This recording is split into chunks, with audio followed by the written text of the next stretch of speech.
Have you been searching for that next level upgrade? Ready to invest into something that is in it for the long haul? Well, look no further than the composited innovations provided by Prime. These customly crafted pieces are handmade by former Jason Johnson Racing car chief and Prime owner-operator Clyde Kennedale. Prime Composite Innovations is located centrally in Missouri and is looking to provide that big-time performance at a fraction of that big-time price. For additional information, visit prime-composites.com today to see what they have to offer, as well as their stable of current full-time drivers that trust Prime with their ride. For the future of innovations, with the properly composited type, you can depend, move forward, and rely on Prime. Obviously, nobody likes the ruts. Outlaws hopefully will get in there and fix some stuff up. But this is the track right here. Slick in the middle, little ruddy, little grippy up top, a little bottom to pedal around. The 79 there, that's Kyle Jones. I know some of y'all have watched him at the Chili Bowl year in and year out do very well. But Jeb Sessions in the Taco Casa car, a very good local regional driver. The 10 car right there, Marcus Thomas. Another guy named Austin Mundy, I think is going to be very competitive. He's a number 4 machine. He's in this race as well. But this is kind of the more so normal racing action. I know before it was all rutted and just rained out, and all the distance and different weather caused a horrible racing condition. But this is more so, I think, what you're going to be seeing this weekend. 2 grooves, one on the top, one on the bottom, little slick sliders in the middle, stuff like that. Actual action on the racetrack.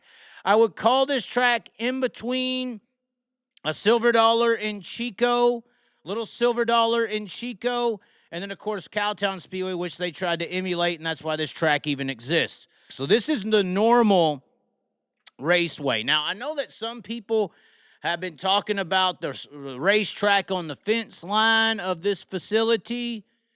Okay. There wasn't a racetrack on the fence line of this facility. No, not at all. There was a racetrack. And then it was they called it COWTOWN Speedway, the fastest dirt track in Texas, the fastest little dirt track in Texas. Sprint cars this is a quarter-mile track. Sprint cars were clocked there at 110 plus miles per hour. It's a quarter-mile racetrack. They had those winged modified things that drivers like Gary Wright and Paul White and Doug Ingles, a bunch of Texas racing legends, came from. Even Steve Kinzer tried driving one back in the day at the Sportatorium in DFW. But this COWTOWN track was very legendary, right? For how fast it was, how quick it was. If you wanted to see speed on a short racetrack, I mean, the track was banked. It had a really good sharp 1 and 2, really wide 3 and 4. You got all the speed in 3 and 4, slammed it into 1 and 2. Now, years go on, and these people with some money want to come in and buy. This is how the story goes, at least. Because I witnessed this track get constructed.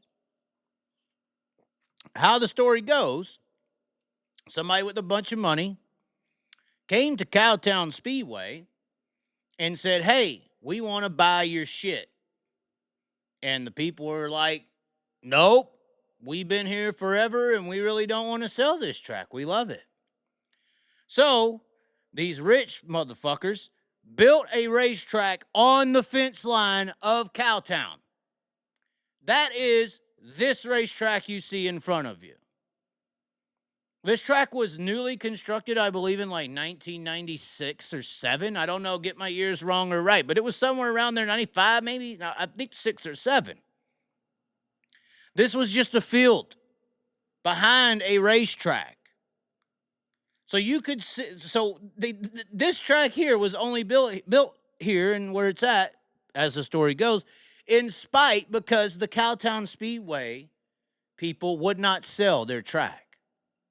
So these rich fuckers built another track on the fence line. Now, you could sit in the grandstands at COWTOWN Speedway and literally turn around and look behind you and watch the racing at the other track, because The back of the grandstands faced the pitting area of the other track and had if you was to look directly behind you, you were looking at 3 and 4 and 1 and 2, and the stands were over on the right side facing the track. So you could watch the racing. And then they built the grandstand in 3 and 4 to try to deter people who would go to COWTOWN and just turn around and watch the other track. I've actually been there and done that before. So this track gets constructed, newer facility, newer everything, but it wasn't that high bank fast son of a bitch with the best fucking quick racing you could ever see in your life called COWTOWN Speedway. This track tried to operate and basically lost that battle year after year after. New owner or new promoter would come in, open and try to run, went away. It closed down for a year or two. Somebody tried to come in, went away. Because COWTOWN was it was just some of the best damn quick short track racing you could see, possibly in the world. I've been around to a lot of tracks. It's still possibly some of the best racing in the world. Now, there's good nights and bad nights, but it was possibly some of the best in the world. So, time goes on. New promoter comes in to Kennedale. We're going to do it this way. New way, new, do it right type of deal. It's a newer facility. There's no reason this track shouldn't be successful type of attitude. Next thing you know, all of a sudden, there was like, story goes, once again, not telling the truth here. Story goes, it's a story, drama. All of a sudden, the EPA and city and state shows up to COWTOWN Speedway, and they have some shingles in a very bad area and some wiring and this and that incorrect. Basically, somebody came in there and did a up-to-date inspection on the son of a bitch. And old COWTOWN Speedway was old and was shut down. Eventually, after not having the money to properly fund all the fixes that needed to happen to sustain its viability. And COWTOWN Speedway ended because of these reasons. Not the XYZ reasons, but not being able to repair itself. So the fastest little dirt track in Texas that had kicked Kennedale Speedway Park's ass year in and year out and shut that track down so many times in the different promoters and ways they've done things, got shut down, and now this is the sole sustaining racetrack in Kennedale. Now, the city hasn't always been supportive of the racing. Obviously, there's noise. There's a drag strip right here as well in this vicinity. But it seems like the city's coming around, especially supportive of this outlaw event. Heard there was checkered flags and everything. But when I hear some people, oh, yeah, there's an old track over there. There used to be a track. You really need to know what you're talking about when you say that. Because that track shut this fucker down until somebody somehow something happened to where COWTOWN got shut down. It wasn't because of the racing. It wasn't because of the crowd. Something else happened. Now, I tried to find some COWTOWN Speedway racing video to give you some comparison as far as speed and everything. I mean, this was an old ASCS race like 20 years ago or something like that. Actually, 12.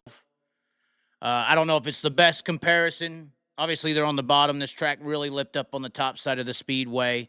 360 cars, nothing in particularly special here.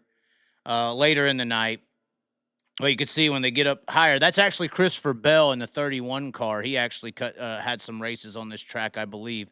It's either Berryman or Christopher Bell, but that 31 car is the car that Bell ran a lot of 360 races in. So, yeah, that white car you just see right there as it went by.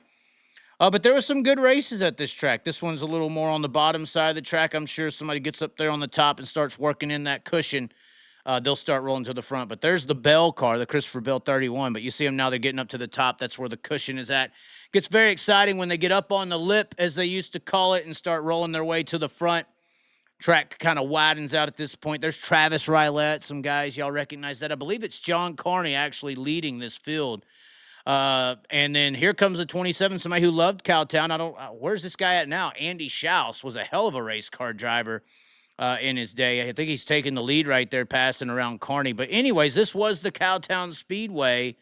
High banked, fastest little dirt track in Texas. Like I said, when this track was hooked up and running right, they were clocking cars at over 110 miles per hour on this speedway. And they were right up on the lip, really ripping around this racetrack. So I saw some people talking about Cowtown or talking about that other track off there in the distance. Okay. Just realize what you're talking about when you're talking about it. Now, once again, my stories as to why the track's gone and all this conspiracy theory. Oh. Okay, it's just a theory. It's just a theory, guys. I don't know the truth. It's just a story. It's just as happenstance goes. It's just as happenstance goes.